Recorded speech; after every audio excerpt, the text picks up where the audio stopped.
మీరు ఎమ్మెల్యేలు ఎందుకు పిలిచి మాట్లాడలేకపోతే హలో హైదరాబాద్ ఎమ్మెల్యే క్వార్టర్స్ లో కాంగ్రెస్ రాష్ట్ర వ్యవహారాల ఇన్ఛార్జ్ మీనాక్షి నటరాజన్ తో కొండా దంపతులు సమావేశమయ్యారు. ఆ తర్వాత మీడియాతో మాట్లాడింది మనం చూసాము. కొండా దంపతులు మీనాక్షి నటరాజన్ కి వివరణ ఇచ్చారు.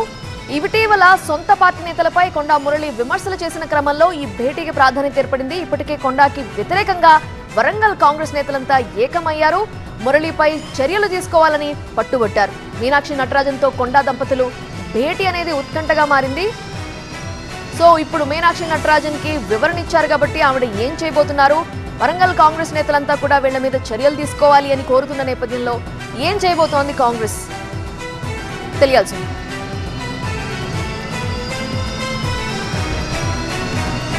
కొండా మురళి దంపతుల మీనాక్షి నటరాజన్ తో భేటీ అనంతరం పరిణామాలు ఏ విధంగా ఉండబోతున్నాయి వివరించడానికి మా ప్రతినిధి ప్రభాకర్ లైవ్ లో జాయిన్ అవుతున్నారు. ప్రభాకర్, వరంగల్ కాంగ్రెస్ నేతలంతా కూడా చెప్తున్నది ఏంటంటే బహిరంగంగానే ఎన్నికలకి ఎక్కువ మొత్తంలో డబ్బులు ఖర్చు పెట్టినప్పుడు ఎందుకు చర్యలు తీసుకోరు అని చెప్పి వాళ్ళంతా ఏకమై చర్యలు తీసుకోవాలని డిమాండ్ చేస్తున్నారు.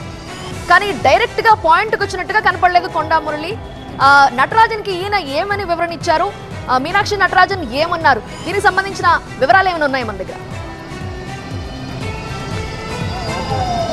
రైట్, కొద్దిసేపటి క్రితమే కొండా మురళి కొండా దంపతుల భేటీ మీనాక్షి నటరాజన్తో ముగిసింది. రాగానే మీడియాతో మాట్లాడారు. కాకపోతే దాన్ని కంప్లీట్గా రిఫ్యూజ్ చేశారు. మనం అడిగిన ప్రశ్నలకి చెప్పిన సమాధానం మాత్రం కేవలం రేపటి మీటింగ్కి వరంగల్ నుంచి వచ్చే జన సమీకరణపై మాత్రమే మాట్లాడమని చెప్పారు.